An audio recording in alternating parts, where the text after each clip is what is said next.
नमस्कार, your money में आप सभी का स्वागत है। मैं हूं सुमित और जिस तरह से इक्विटी मार्केट की इंपॉर्टेंस है उसी तरह से पर्सनल फाइनेंस की भी इक्वली इंपॉर्टेंट है। ना केवल पैसा कमाना बल्कि पैसा बचाना और साथ साथ धीरे धीरे पैसा बढ़ाना अलग अलग असेट क्लासेस के जरिए, ये योर मनी में हमारा हमेशा डिस्कशन रहता है, यही हमारी मंशा रहती है।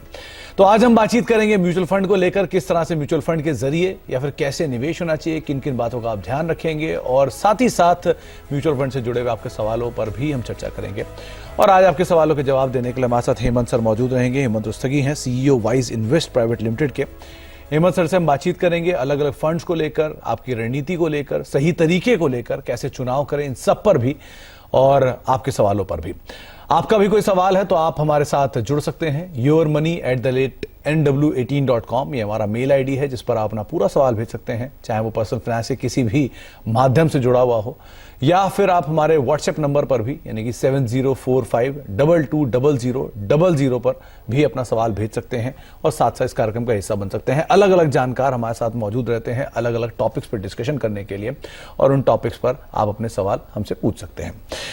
चलिए, आज हम बातचीत करेंगे हेमंत सर से और हेमंत सर से हम चर्चा करेंगे म्यूचुअल फंड्स को लेकर, कैसे आपको अपनी रणनीति बनानी है, कैसे सही फंड का चुनाव करना है और किन किन बातों का आपको ख्याल रखना है जब आप म्यूचुअल फंड के बारे में चुनाव करने जा रहे हो। तो हेमंत सर नमस्कार, स्वागत है आपका कार्यक्रम में।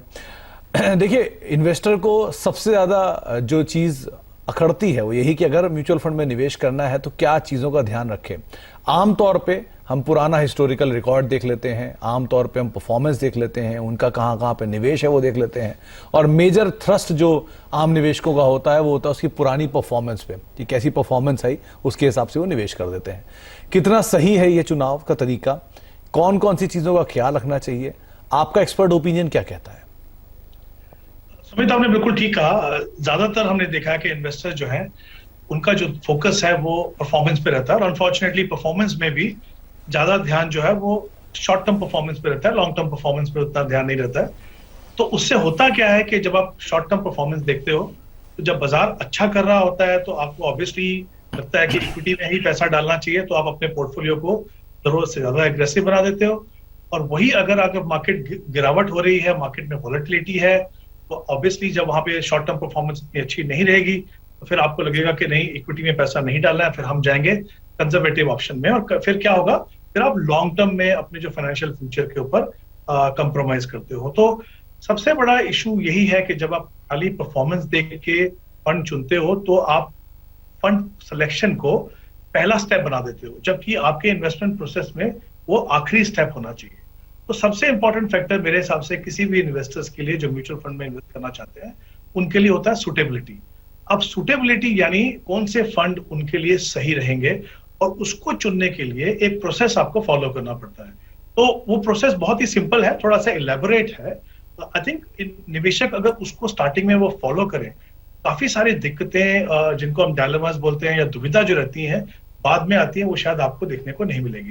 तो सबसे पहला स्टेप होना चाहिए कि आप अपने इन्वेस्टमेंट गोल्स को आप एस्टेब्लिश करो। हमें आती है वो शायद आपको देखने को नहीं मिलेगी।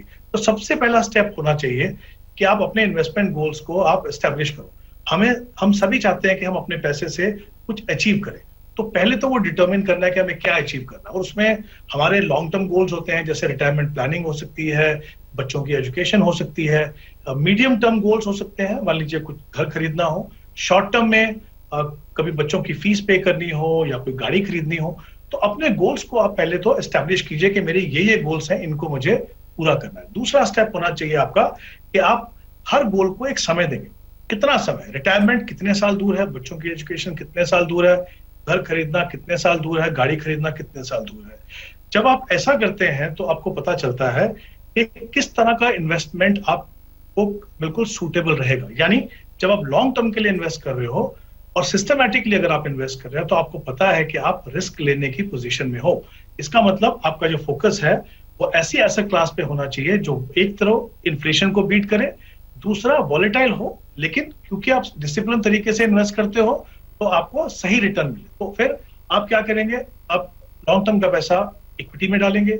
मीडियम टर्म में आपकी क्या ऑप्शन है, आप दोनों चीज चाहते हो, ग्रोथ भी चाहते हो, सेफ्टी भी चाहते हो, तो वहां पे एक हाइब्रिड तरह का पोर्टफोलियो बनेगा।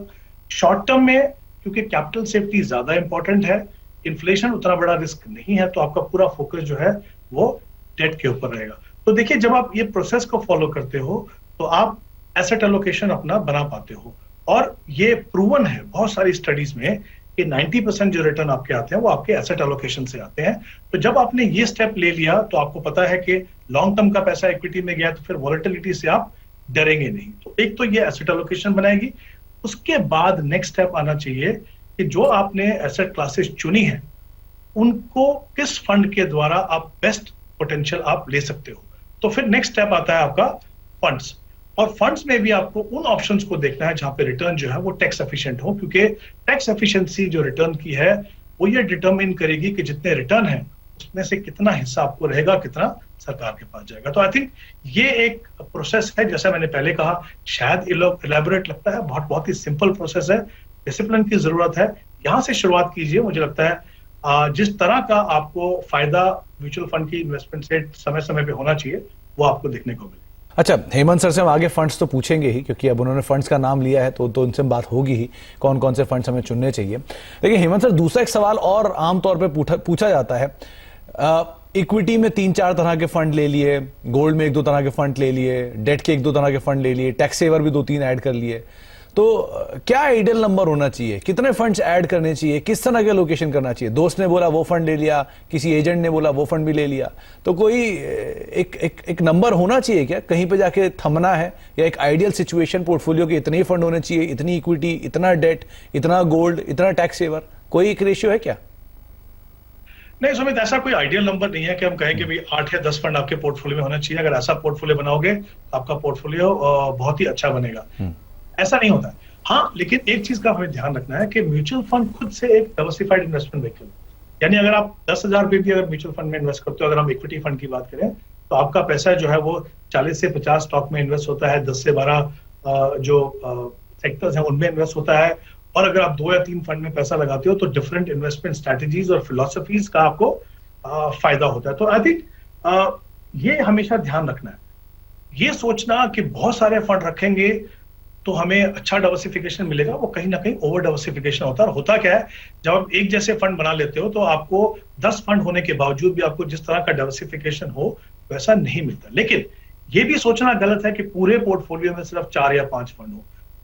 अमूमन हम जब बात करते हैं तो ये रहता है कि नहीं, बहुत ही कम फंड होने चाहिए, बहुत ज्यादा फंड नहीं होना चाहिए। आई थिंक वो भी सही नहीं है। सही चीज ये है कि आपको देखना है कि जैसे मैंने पहले कहा, शॉर्ट टर्म, मीडियम टर्म और लॉन्ग टर्म के गोल्स हैं आपके। तो जाहिर सी बात है, शॉर्ट टर्म में आपको शॉर्ट टर्म पार्किंग करनी पड़ सकती है, 2-3 साल के लिए समय अगर पैसा लगाना है तो फिर ऑब्वियसली एक लिक्विड फंड रहेगा, एक डेट फंड रहेगा। मीडियम टर्म में डिपेंडिंग ऑन आपका रिस्क प्रोफाइल क्या है, कितना समय है, अलग अलग तरह के फंड है, इक्विटी सेविंग है, बैलेंस एडवांटेज है, एग्रेसिव हाइब्रिड है। तो डिपेंडिंग ऑन आपकी टाइम होराइजन और आपकी रिक्वायरमेंट। फिर लॉन्ग टर्म में आपको पता है कि हमें मार्केट के 3 सेगमेंट है, large cap, mid cap, small cap, और हम चाहते हैं कि पोर्टफोलियो ऐसा बने जहां पे रिस्क और रिवॉर्ड के बीच में सही तालमेल मिले। तो आपको obviously flexi cap, multi cap और इस तरह के फंड आपको रखने हैं। तो मेरा ये मानना है कि आपको हर गोल के लिए 3 या 4 फंड आप रखें। अगर ज्यादा बड़ा टारगेट है, ज्यादा बड़ा इन्वेस्टमेंट है तो कोई बात नहीं, 1-2 फंड आप और भी ऐड कर सकते हो। आई थिंक फोकस होना चाहिए गोल वाइज, ना कि ओवरऑल पोर्टफोलियो में। मान लीजिए बढ़ते बाजार जब इंटरेस्ट रेट बढ़ते हैं तो एक फिक्स मैच्योरिटी प्लान्स हैं या टारगेट मैच्योरिटी फंड जो है, इस तरह के जो फंड्स हैं वो ऑब्वियसली नंबर ऑफ फंड्स को बढ़ाएंगे, लेकिन उससे घबराना नहीं है। जैसा मैंने कहा, गोल के हिसाब से रखिए। रिटायरमेंट के लिए अगर 10,000 की इन्वेस्टमेंट है, 10 फंड रखेंगे तो वो गलत है। आई थिंक वहां पे आपको 3 या 4 फंड रखने हैं। तो गोल वाइज अपने फंड को टारगेट कीजिए, ना कि ओवरऑल पोर्टफोलियो। सर ने बिल्कुल सही बात बोली, हमेशा हर चीज में ही आपको वैसे अपने गोल पे ही फोकस करना चाहिए। बाकी चीजें, बाकी रास्ते जो है वो खुद आप बना ही लेंगे समय के साथ, लेकिन गोल सबसे इंपॉर्टेंट है, पहली प्रायोरिटी वही ही होनी चाहिए। अच्छा, आगे भी हम बातचीत करते रहेंगे कुछ और पहलुओं पर, लेकिन अब एक दर्शक भी हमारे साथ मौजूद हैं, नवी मुंबई चलते हैं, हमारे साथ ओमकार साहब मौजूद हैं बातचीत करने के लिए। ओमकार साहब नमस्कार, सवाल पूछिए। ओमकार साहब सुन पा रहे हैं? चलिए, शायद संपर्क नहीं हो पा रहा है। इन्होंने जो सवाल हमें भेजा है, हेमंत सर कुछ डिटेल्स उसकी ये हैं। 29 साल के ये हैं, इनकी मंथली इनकम करीब 35,000 रुपए के आसपास है। 50 साल में ये रिटायरमेंट की प्लानिंग कर रहे हैं और 21 साल में 4 करोड़ का टारगेट ये रख के चल रहे हैं। इनके जो मौजूदा SIPs हैं उसमें एक्सिस कॉर्पोरेट डेट फंड जो कि 5,000 रुपए के आसपास में निवेश करते हैं, एक्सिस फ्लेक्सी कैप फंड 3,000 रुपए के आसपास का वहां निवेश है, axis small cap fund, Mirae asset mid cap fund और LIC mutual fund liquid fund, ये कुछ ऐसे नाम है जहां पे 3,000 रुपए की SIPs करते हैं। अब पहला सवाल तो यही है कि इनकी स्ट्रेटजी सही है कि नहीं। दूसरा सवाल कि क्या ये स्ट्रेटजी इनको एक अच्छी ग्रोथ या जो टारगेटेड ग्रोथ ये आंक रहे हैं वो हो पाएगा उसमें कि नहीं, और ये वैल्यू सही है, निवेश बढ़ाएं घटाएं, क्या करें इसमें? जी देखिए सुमित, बिल्कुल सही है। जैसे हमने पहले बात की कि गोल्स की अगर क्लैरिटी हो, टाइम होराइजन, तो आप डिसाइड कर पाते हैं कि किस तरह का एसेट एलोकेशन होना चाहिए। क्योंकि इनके पास 21 साल का समय है, तो जाहिर सी बात है कि उनको इस तरह का पोर्टफोलियो बनाना चाहिए जहां पे वो रियल रेट ऑफ रिटर्न जो है वो पॉजिटिव हो, यानी जो gross return minus tax minus inflation जो है वो पॉजिटिव होगा, तभी जाके इतना बड़ा टारगेट को वो अचीव कर पाएंगे। दूसरी इंपॉर्टेंट चीज ये है कि आप डिसिप्लिन तरीके से इन्वेस्ट करते रहें, जो ये कर रहे हैं, उन्होंने शुरुआत कर दी है। तो अगर हम इनका टारगेट मान के चलें, जैसा उन्होंने कहा कि 4 करोड़ की इनकी जो टारगेट है 21 साल के अंदर, तो अगर हम 12% का एनुअलाइज रिटर्न मान के चले तो उनको करीब 34,000 रुपीज पर मंथ की इन्वेस्टमेंट करनी है। अभी जो इनकी इन्वेस्टमेंट है वो 5 फंड में करीब 17,000 है। तो जाहिर सी बात है, अगर हम आज इनकी करंट इनकम देखें और जिस तरह की इनको रिक्वायरमेंट है एडिशनल इन्वेस्टमेंट की, वो तो शायद ये नहीं कर पाएंगे, उनको काफी समय लगेगा। जितना कम समय ये अपनी इन्वेस्टमेंट को देंगे ग्रो करने के लिए, उतना ही उनके लिए उस टारगेट तक पहुंचने के लिए मुश्किल होगा। आई थिंक एक सलाह मैं इनको ये दे सकता हूँ कि जैसे उन्होंने कहा कि इनकी इच्छा ये है कि वो 50 ईयर्स में अगर वो रिटायर होना चाहते हैं, अगर ये अपने आप को 5 साल का समय और दे दें, अगर मान लीजिए अपने टाइम होराइजन को एक्सटेंड कर दे, तो फिर 17,000 की जो इन्वेस्टमेंट है, अगर वो बने रहें, अच्छी तरह से इन्वेस्ट करें, तो डेफिनेटली उनका जो 4 करोड़ का टारगेट है वो पूरा हो जाएगा। तो ये तो रही जहां पे इस तरह से इनको अपने टारगेट को पूरा करना है। अब इनके पोर्टफोलियो की बात करते हैं। इनके पास 5 फंड है। हमने बात की positive real rate of return. अब प्रॉब्लम यह है कि इनके 2 फंड ऐसे हैं, एक कॉर्पोरेट बॉन्ड फंड है और एक लिक्विड फंड है। लिक्विड फंड जो है वो शॉर्ट टर्म पार्किंग के लिए होता है, और हमें, जैसा मैंने पहले भी कहा, कि डेट फंड जो है ज्यादा से ज्यादा 3 या 4 साल का अगर टाइम होराइजन हो तब वो ठीक है। तो मुझे नहीं लगता कि, जैसे फिर से मैंने शुरुआत में कहा था, सुटेबिलिटी, ये 2 फंड आई थिंक इनके लिए सुटेबल नहीं है, अगर ये पूरा पोर्टफोलियो इन्होंने इस गोल के लिए रखा है तो मैं ये चाहूंगा कि ये दोनों फंड के अंदर वो इन्वेस्ट करना बंद करें और 2 इक्विटी फंड ले लें इसकी जगह में। जैसे PGIM का एक फ्लेक्सी कैप फंड है और निप्पॉन इंडिया का एक मल्टी कैप फंड है। ये 2 फंड अपने पोर्टफोलियो में शामिल करें, बाकी 3 फंड में बने रहें। तो अगर ये अपना process irrespective of market condition 21 साल तक, और उसको अगर 5 साल बढ़ाएं, 26 साल करें, अगर कंटिन्यू करें, तो डेफिनेटली अपने गोल्स तक, जो 4 करोड़ का गोल है, वो पूरा कर पाएंगे। सर ने रणनीति बताई, साथ ही साथ आपको ये भी बता दिया कि किन फंड से आप निकलेंगे, उनकी जगह किन को आप एडिशन करेंगे। ये 2 फंड्स का एडिशन कर सकते हैं, 2 से आप निकल भी सकते हैं, एक्सिस कॉर्पोरेट डेट फंड और LIC mutual fund liquid fund, इन दोनों से आप निकल भी सकते हैं। और साथ ही साथ आपको 21 साल तक के लिए इसको कंटिन्यू करना है। और ये बात सही है कि एज आपके फेवर में, और आपने बिल्कुल सही समय पर निवेश शुरू किया है, तो वो आपको हमेशा एक बढ़िया फेवर देगा भी। अच्छा, अब जयपुर चलते हैं। वहां पे हमारे साथ रविंद्र कुमार साहब बातचीत करने के लिए मौजूद हैं। रविंद्र सर नमस्कार, सवाल पूछिए। रविंद्र सर, आप सुन पा रहे हैं? जी मैं सुन पा रहा हूँ। नमस्कार सर। नमस्कार रविंद्र जी, क्या सवाल है आपका? सर मेरा प्रश्न ये है कि मेरी उम्र अभी करीब 48 ईयर है। ओके। और मैं 10 से 15 लाख रुपए का एक लमसम इन्वेस्टमेंट करना चाहता हूँ। ठीक है। तो जिसमें मेरा टारगेट है अराउंड करीब मतलब 60 से 1 करोड़ के बीच में, क्या पॉसिबिलिटीज है कि अगर किसी जगह पर लगाया जाए तो करीब 10 से 15 साल में ये टारगेट पूरा हो सके? ओके, आप 10 लाख का निवेश करना चाहते हैं, आपका टारगेट 60 से 1 करोड़ के बीच में है और 10 से 15 साल के बीच में है, राइट? लमसम इन्वेस्टमेंट करना चाहता हूँ जी। और मेरी मतलब जो टारगेट है वो 60 से करीब 70-80 या 1 के आसपास। Okay okay. Hemant sir, 1 crore का लक्ष्य मान के चल रहे हैं अगले 10 सालों में, एक बड़ी एक मुश्त पूंजी ये निवेश करना चाहते हैं।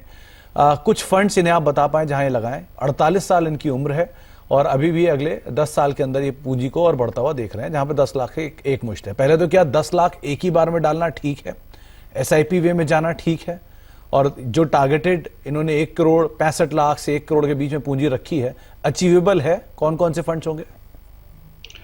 देखिए सुमित, आई थिंक फंड बोलने से पहले मैं 1-2 चीज इनको कहना चाहूंगा डेफिनेटली। एक तो ये कि जैसे मैंने पहले कहा था कि टाइम होराइजन बहुत ही डेफिनेट होना चाहिए। अगर 10 से 15 साल है तो उसमें काफी फर्क पड़ जाता है कि किस तरह का रिजल्ट आप अचीव कर पाएंगे। तो अगर इनको लगता है कि 15 साल है तो फिर वो 15 साल लेके चले। दूसरा, जैसा इन्होंने कहा कि 10 लाख की वो इन्वेस्टमेंट कर सकते हैं और टारगेट जो है वो 60 लाख से 1 करोड़ का टारगेट है, तो वहां पे फ्लेक्सिबिलिटी होना ठीक है, क्योंकि अगर उनके पास क्षमता नहीं है इससे ज्यादा इन्वेस्ट करने की, तो फिर ऑब्वियसली कहीं ना कहीं आपको फ्लेक्सिबिलिटी रख के चलनी पड़ेगी। और इन्होंने ये भी कहा कि शायद 10 से 15 लाख तक ये इन्वेस्ट कर पाएंगे। मुझे लगता है अगर ये 15 लाख इन्वेस्ट करते हैं और 15 साल का समय देते हैं, तो करीब करीब अपने टारगेट तक पहुंच पाएंगे। अगर वहां पे वो फ्लेक्सिबिलिटी उनके पास नहीं है, मान लीजिए 10 लाख रुपए इन्वेस्ट करते हैं लमसम, और फिर उनका समय अगर 10 साल का है, तो फिर वहां तक पहुंचना बहुत मुश्किल है। उसके लिए उनको एडिशनल हर महीने कुछ इन्वेस्टमेंट करनी होगी 30,000 रुपए की, तब जाके वो अपने 1 करोड़ के टारगेट तक पहुंच पाएंगे। तो आई थिंक ये बहुत ही इंपॉर्टेंट है कि क्लैरिटी हो कि मेरा गोल कितना है, मेरे पास समय कितना है और हम कितना पैसा लगा सकते हैं, क्योंकि उससे काफी मदद मिलती है डिसाइड करने में कि किस तरह की इन्वेस्टमेंट स्ट्रेटेजी हो। अब जहां तक सवाल है कि लमसम इन्वेस्ट करें या सिस्टमेटिकली इन्वेस्ट करें, क्योंकि समय लंबा है 10 से 15 साल। एक्चुअली क्या होता है, हमें लगता है कि लमसम इन्वेस्ट करने से वॉलेटिलिटी होती है, तो वो सही बात है, लेकिन जब इतना लंबा समय हो, जितना लंबा आप अपने इन्वेस्टमेंट प्रोसेस को खींचेंगे, उतना ही कम समय आपको मिलेगा ग्रोथ करने के लिए। हमेशा एक कॉम्बिनेशन लमसम का और सिस्टमेटिक हो सके तो उससे कोई बेहतर ऑप्शन नहीं है। बट अगर आपके पास वो कैपेसिटी नहीं है कि आप सिस्टमेटिकली इन्वेस्ट करें, तो लमसम इन्वेस्ट करने में भी कोई प्रॉब्लम नहीं है, क्योंकि समय इनके पास काफी लंबा है। जहां तक इनके फंड्स का सवाल है, ऑब्वियसली क्योंकि टारगेट स्टीप है, समय है इनके पास, तो मैं इनको रिकमेंड करूंगा कि ये डेफिनेटली इक्विटी फंड है उनको देखें। तो उसमें कुछ एक फंड मैं इनको रिकमेंड कर रहा हूँ, जैसे large and mid cap category में कैडरा रोबेको इमर्जिंग फंड है, एक कोटक इमर्जिंग जो एक मिड कैप कैटेगरी का फंड है, एक निप्पॉन मल्टी कैप जो हमने पहले अभी बात की, और एक एसबीआई का फोकस फंड।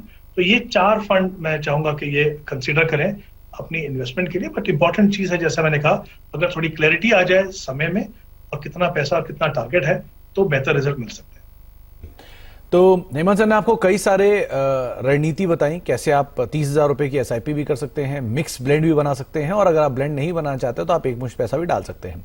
ये 4 फंड की तस्वीर आप देख ही रहे हैं स्क्रीन पर। आप इसकी फोटो खींच सकते हैं, इसको लिख के रख सकते हैं और इनका इस्तेमाल कर सकते हैं अपने गोल को अचीव करने के लिए। हेमंत सर ने आपको राय दी है। एक ब्रेक का वक्त हो गया है, ब्रेक के बाद लौटेंगे, कुछ और दर्शकों से तो हम बातचीत करते ही रहेंगे और साथ ही साथ कुछ और इंटरेस्टिंग बातचीत होगी हेमंत सर से, और उनके जो फंड्स पेंडिंग हैं, जो उन्होंने कहा था कि इन फंड्स को आप चुनिएगा अपने गोल में, वो फंड्स पे भी हम चर्चा करते हैं। छोटे से ब्रेक के बाद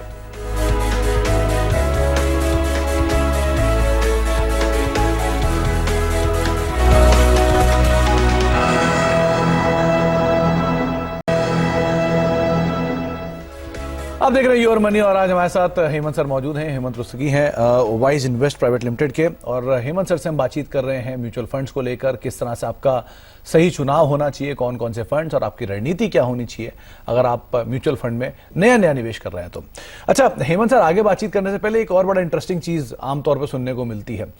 म्यूचुअल फंड है, इक्विटी में सेक्टोरल एलोकेशन है, लार्ज कैप है, मिड कैप है, फ्लेक्सी कैप है, हाइब्रिड है, इतने सारे फंड बन गए हैं कि उनको समझ में नहीं आता कौन सा लेना है।